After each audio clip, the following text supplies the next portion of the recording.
தூய்மை பணியாளர்களுக்கு உணவளிக்கக்கூடிய விஷயம் ஒரு பக்கம் அது நல்லா இருந்தாலும், இன்னொரு பக்கம் அந்த காச நீங்க சம்பளத்தமா குடுத்துட்டு போலாம்ல. எதுக்கு நீ சோறு போடணும் அப்படின்ற ஒரு விஷயம் இருக்குல்ல. இத எப்படி பார்க்குறீங்க நீங்க?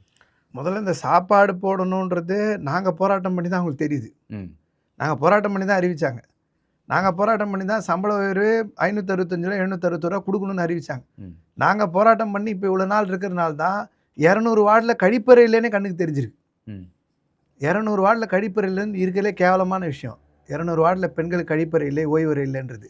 இதுலயும் ஊழல் நடந்திருக்குதா சொல்லி ஆமா. சொல்லிருக்காங்களா? இப்ப கண்ணுது. இப்பயும் இந்த கான்ட்ராக்ட் சாப்பாடு கான்ட்ராக்ட் 150 கோடி யாரு கான்ட்ராக்ட் விட்டுருக்காங்கன்னு ஒரு கேள்வி இருக்கு. யார் பசி ஆத்துறதுக்காக இந்த பசின்னு தெரியல. ஒப்பந்த பசி ஆற்றுறதுக்காக ஜனங்க பசின்னு தெரியல.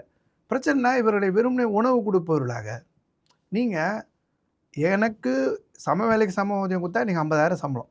ம். எனக்கு பணியந்தனம் கொடுத்தா நான் சாப்பிட்டுப்பேன், நான் பார்த்துப்பேன், எனக்கு லோன் கிடைக்கும். யார் உன்ன சாப்பாடு கேட்டதுன்ற யாருமே விஷயம். கேட்கல.